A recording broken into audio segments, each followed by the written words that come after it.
ہم نے ادویات کے علاوہ دالوں کے حوالے سے پتہ کیا تو ان کا کہنا ہے کہ دالیں تاحال موجود ہیں گوداموں میں، چینی بھی سٹاک موجود ہے، گندم وغیرہ، لیکن میجر جو سبزیاں اور ادویات، یہ دو مین چیزیں جو عام آدمی تک ہیں، یہ ہرٹ ہوئی ہیں.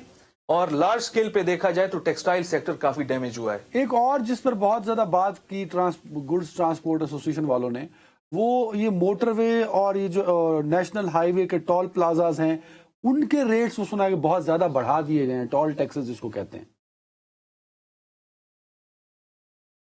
ایک تو جی ان کے ریٹس بڑھا دیے گئے ہیں، دوسرا ان کے مطابق جو موٹر وے پولیس ہے وہ رشوت لیتی ہے، گالم گلوچ ان کے مطابق کرتی ہے. اور ایک اور اہم فیکٹر ہے کہ وہ کہتے ہیں کہ فار ایگزامپل میاں والی سے وہ موو ہو رہے ہوتے ہیں راول پنڈی کی طرف یا اسلام آباد کی طرف، تو بلکسر تک تقریباً 3 ٹول پلازے آتے ہیں 150 کلومیٹر. تو اتنے زیادہ ایک تو ٹول پلازے ہیں اور دوسرا ان کے اتنے ہائی ریٹس ہیں، تو اس سے ان کا جو کاروباری لاگت ہے ان کی وہ کافی متاثر ہوتی ہے، ڈیمیج ہوتی ہے.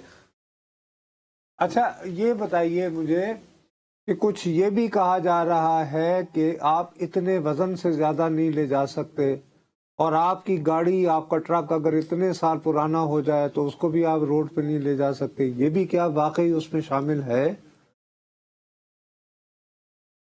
بالکل. ایکسل لوڈ کے حوالے سے اگر دیکھا جائے تو اس مطالبات کو کافی کنٹروورسی کے ساتھ دیکھا جا رہا ہے، کیونکہ گڈز ٹرانسپورٹر کہہ رہے ہیں کہ جو 10 ویلر ہے اس کا ایکسل لوڈ کرنا چاہیے 45 ٹن، اور جو 22 ویلر ہے اس کا 90 ٹن کرنا چاہیے.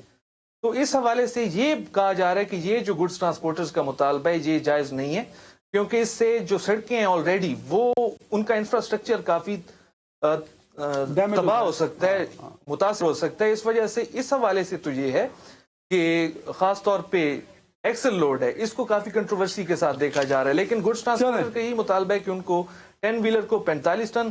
بہت شکریہ جنید بھائی وقت دینے کے لیے. بھیا بہت بہت بڑا ایشو کہ 10 دن آپ نے اس کو مطلب فور گرانٹیڈ لیا کہ بند ہوگی تو پھر کیوں ہے؟ میرے پیارے، مجھے پتہ نہیں کیوں میرا دل گھبرا جاتا ہے جب میں گڈز ٹرانسپورٹ کی، مجھے حیرت ہوتی ہے. ہمارا میڈیا جو ہے پتہ نہیں ہر چیز کی خبر رکھتے ہیں، یہ وہ دائیں بائیں. آپ کو پتہ ہے کہ چلی میں آئندے کی حکومت، یہ جو پہلی مرتبہ پہیا جام کا لفظ کہاں سے آیا تھا؟ چلی سے آیا آپریشن ویل جام، اور اس کو ریپیٹ کیا گیا. یہ انٹروڈیوس کیا تھا CIA نے، اور انٹروڈیوس کیا گیا تھا بھٹو صاحب کا پاکستان 77. اچھا چلے جی. اور کوئی پتہ نہیں، کوئی نہیں، اس پہ فوکس ہونا چاہیے حکومتوں کا بھی اور میڈیا کا بھی. جو ٹول ٹیکس ہے نصرت صاحب وہ انبیئریبل. نہیں. آپ جیسے ہمارے سے بلکسر کے 3 سر ایک اگر 10 ویلر ٹرالا اگر لاہور سے پنڈی آتا ہے تو اس کو 15,000 روپے تک ٹیکس. لیکن یہ وزن کے حوالے سے میرا خیال ہے یہ ذرا تھوڑا گاڑیوں کو بھی 2,000 روپے چلا گیا. وزن خیر آف کورس ٹیکنیکل سبجیکٹ، اس کو ہم چیلنج نہیں کر سکتے، جو ٹیکنیکلٹیز ہیں اس پہ تو آف کورس فالو کرنا ہوگا. لیٹس سی کیا ٹول ٹیکس وغیرہ میں ریلیف حکومت دینے کو تیار ہے یا نہیں، کیونکہ یہاں تو بجلی کے ایک یونٹ میں ہم سے پیٹرول کے ایک لیٹر پہ 85 روپے ہم سے نبیڑے جا رہے ہیں. اپنا بہت خیال ہے کہ ناظرین کل ملاقات ہوگی. اللہ حافظ.